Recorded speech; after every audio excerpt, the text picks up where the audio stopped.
ఇప్పుడు చూసుకున్నట్లయితే చాలా వరకు గ్రామాల్లో కానివ్వండి, జిల్లాల్లో కానివ్వండి, హార్ట్ స్పెషలిస్ట్ చాలా తక్కువగా ఉన్నారని అనిపిస్తోంది. అయితే అది ఎంతవరకు నిజమంటారు? సౌకర్యాలు కూడా ఎంతవరకు ఉన్నాయని మనం అనుకోవచ్చు? అది డెఫినెట్‌లీ నిజమే అండి. హ్మ్. అప్రాక్సిమేట్‌లీ మన దేశంలో 740 డిస్ట్రిక్ట్స్ ఉన్నాయనుకుందాం. దాంట్లో not more than 1/3 of the districts, 1/3 of the ప్లేసెస్‌కి అంటే ఒక 500 జిల్లాలకి వసతులు లేవండి. బోత్ స్పెషలిస్ట్ డాక్టర్ లేరు. ప్లస్ కార్డియాక్ కేర్ సెంటర్ లేదు. హ్మ్. క్యాత్ ల్యాబ్ లేదు. ఓకే. సో, బేసిక్ ఫెసిలిటీస్ మన గుండెకి కావాల్సిన మన గుండెని రక్షించుకోవడానికి కావాల్సిన సదుపాయాలు లేవు. ఎందుకంటే ఓకే. మాకు చాలామంది పేషెంట్స్ మేజర్ హార్ట్ అటాక్స్‌తో కూడా పాపం వాళ్ళని అంబులెన్స్‌లో నుంచి ఇక్కడ వరకు ట్రాన్స్‌పోర్ట్ చేస్తూ ఉంటారు కదా! సో, మిడ్‌వేనే చాలామంది ప్రాణాలు కోల్పోతూ ఉంటారు.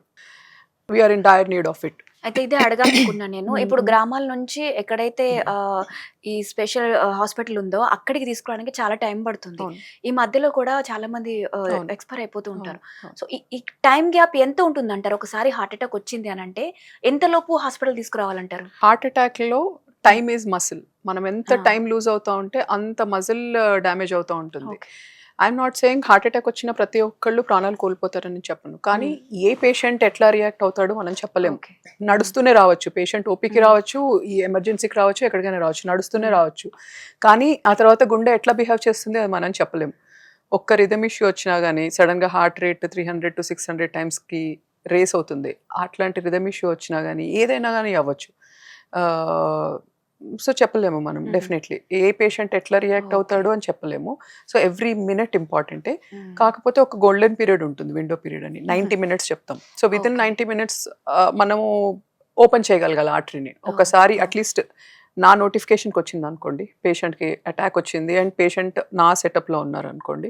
బికాజ్ ఇప్పుడు మాకు కాత్ ల్యాబ్ ఉంది. So, we have in house cardiologist. Hmm. So, once patient step in అయ్యాడు అంటే వితిన్ 90 మినిట్స్ ఆర్టరీ ఓపెన్ చేయగలగాలి. హుహు.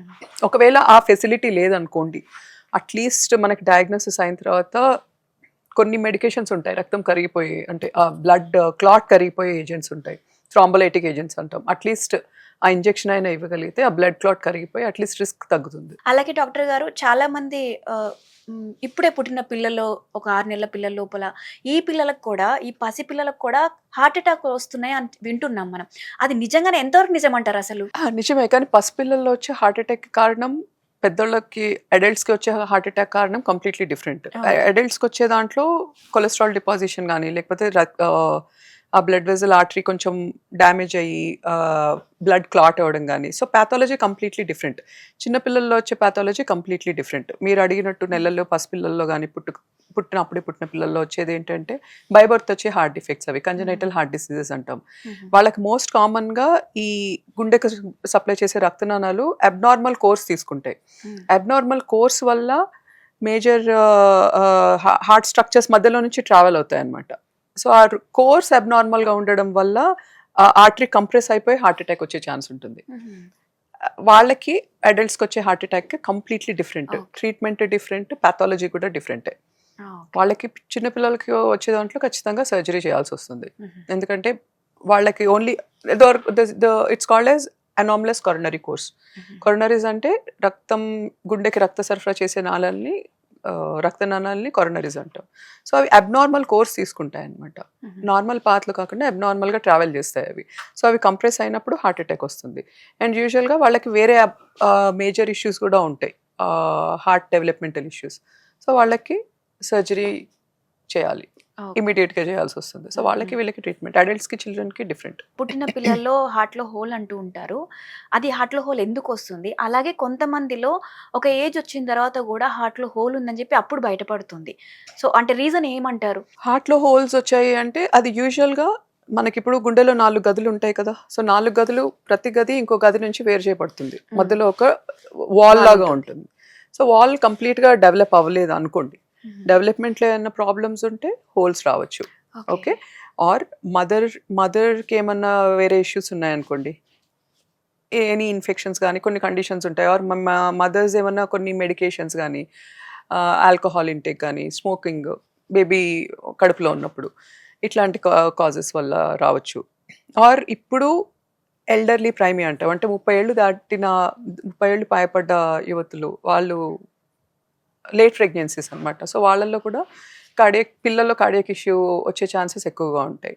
అండ్ మీరన్నట్టు చిన్న పిల్లల్లో అంటే పెద్దగా అయిన తర్వాత ఎందుకు డిటెక్ట్ అవుతాయి అంటే, ఒకవేళ లార్జ్ హోల్స్ ఉన్నాయనుకోండి, పెద్ద సైజ్ డిఫెక్ట్స్ ఉన్నాయి. డిఫెక్ట్స్ అంటాం వాటిని. సో, ఆ డిఫెక్ట్స్ చిన్నప్పుడు పెద్ద సైజ్ ఉంటే ఎర్లీగా మేనిఫెస్ట్ అవుతాయి. అవే చిన్న చిన్న డిఫెక్ట్స్ అనుకోండి, అవి యూజువల్‌గా స్కిప్ అవుతాయన్నమాట. డయాగ్నోస్ అవ్వవు. పెద్దగా అయిన తర్వాత చాలా మందికి ఏదో ఇన్‌స్టంట్‌గా రొటీన్‌గా కార్డియాక్ వర్కప్‌లోనో, రొటీన్ 2D ఈకోలోనో ఆర్ ఇంకా దేనికన్నా ఏదో ఒక ప్రొసీజర్‌కెళ్ళి చేస్తున్నప్పుడు అట్లా రొటీన్ ఇన్వెస్టిగేషన్స్‌లో బయటపడతాయి. వాళ్ళకి సింప్టమ్స్ ఉండకపోవచ్చు.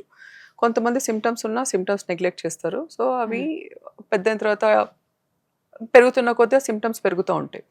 సో, అప్పుడు ఎవాల్యుయేషన్‌లో బయటపడొచ్చు. దీనివల్ల ప్రాణాపాయం ఉందంటారా? ఉంటుంది. లేదంటే సర్జరీ డెఫినెట్‌లీ ఉంటుంది. ఓకే. డెఫినెట్‌లీ ఉంటుంది. హుహు.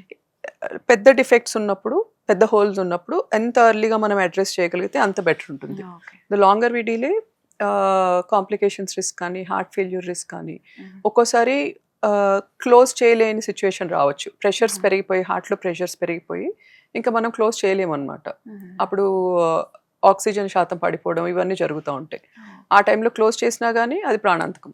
అప్పుడు ఇంకా అవి క్లోజ్ చేయడానికి it's beyond repair. That is beyond repair. The earlier it is the better it is. Okay doctor గారు. గుండెకి సంబంధించిన విషయాలు, అలాగే ఎలా మనం జాగ్రత్తలు తీసుకోవాలని చాలా చెప్పారు. Thank you so much. Thank you.